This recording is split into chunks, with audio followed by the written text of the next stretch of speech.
I'm joined with Coach Kirby Smart, Roquan Smith, and Sony Michel. I'd like Coach Smart to just give an opening remark, and then we'll open up the floor for questions. Please state your name and media outlet when asking a question, and signal the mic runners here on the both hand sides. Coach Smart. Well, first off, I'd like to thank the Tournament of Roses College Football Playoff Committee. They've done a tremendous job hosting both teams. This is a really unbelievable atmosphere. I mean, to think about both sides, both fan bases did a tremendous job.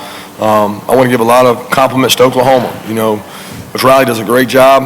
I mean, Lincoln's been a problem for a lot of defenses, and he created a lot for us tonight. He does a really good job.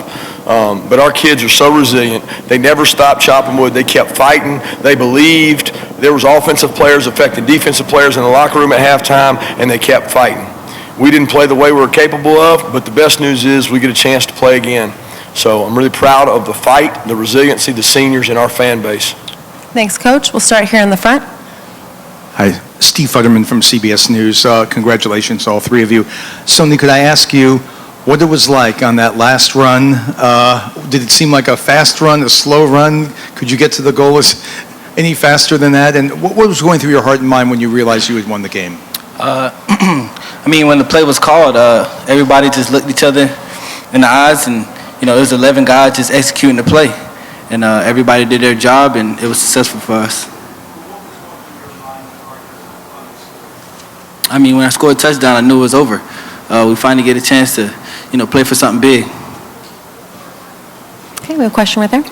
Lindsay Schnell, USA Today. Kirby, the other day we asked Roquan, can you guys imagine winning a game like 48-45? And he laughed and said it would probably give you a heart attack. So you're obviously thrilled that you guys won, but is a part of you like dead on the inside as a defensive guy that you gave up 48 points? Yeah, I'm really disappointed and upset. I didn't think we played to the level we're capable of.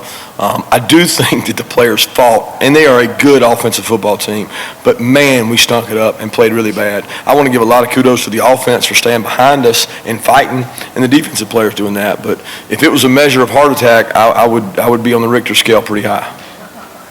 We have a question here in the front. Yeah, Barry Trammell with the Oklahoma, and Kirby and Roquan, you guys were lit up pretty good in the first half, but not in the second half. Oh, you had 10 possessions in the second half and scored 10 points. What'd you do differently? You really got after Baker. He didn't have time to throw much in the second half. What was different after halftime? We played with passion. We played with energy.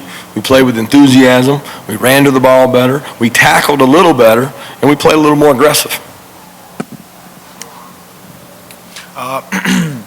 It was just the halftime adjustments. We knew we wasn't really playing our style of defense in the first half, so we just had to come in. We knew we was going to face some adversity throughout the game, and just had to make those adjustments and then just come out and play with a little more passion. We have a question on the left. Yeah, this is for Sony. Was there anything particular that you or Nick saw in the Oklahoma defense that you took advantage of? You guys had a really big game running. We just wanted to, play our style of football. Oklahoma has a great defense. They created a lot of 3-and-outs for us. We just had to keep pounding. We had faith in each other, and all 11 guys on offense just kept grinding. Coach, right here.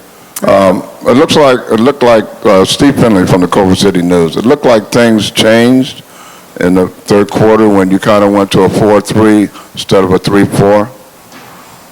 Yeah, I wouldn't say it was that simple. I can't sit here and say that we did that exclusively. We did play a little more 4 down in the second half, but I don't know that was it. I really just think the emotion and the players settled down and played with a little more discipline and a little more passion and energy. It wasn't like there was a magic sprinkle dust. We called the same defenses we called in the first half. We just played them better. I mean, we didn't even get them to third down in the first half, I don't think once. So it's not indicative of who we are, and we got to do a better job as coaches to put our players in a successful situation, and that's my most disappointing thing, that I didn't do a good job. A question here on the left. Kirby, it seemed like the game either changed or momentum swung your way significantly with that run for the Roses that Nick had, that 50-yard run. Your emotions during that time? Just proud. I mean, look at 27-1 have put this team on their shoulders, and all they do is do it right. They come to all the meetings. They're in special teams meetings. They compete, and to see them racing down the field, I mean, it really embodies what this team is about. And they say that adversity kind of reveals character. I think it exposes character for sure. And we found out we got a pretty good character team. We have a question in the back in the orange.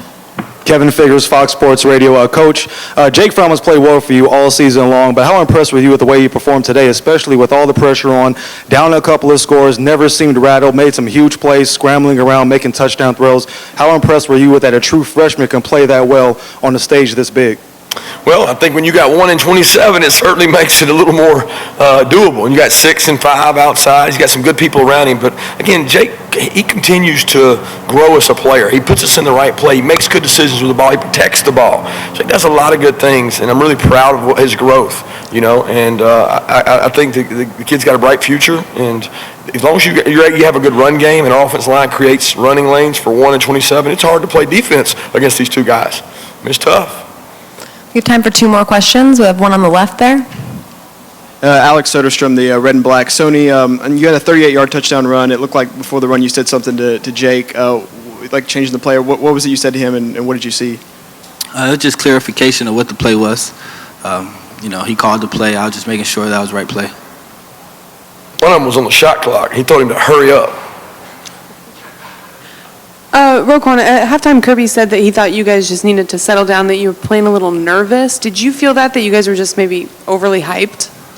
I don't exactly know what the feeling was. I just knew he wasn't playing to our style and whatever that was, so we had to make those adjustments, and we did that. We played a little better in the second half, but not to our standard. But, you know, we expected that from a great Oklahoma team. Thank you, Coach, and thank you, guys. Thank you, guys. I also want to say this, guys. The Tournament of Roses people have been tremendous here. They do a great job with this. We got treated with the utmost respect all week, and they really catered to our players, and they absolutely enjoyed this event. And that was win or lose. They got a class act, and they do it the right way. Thank you, guys. Thank you, Coach.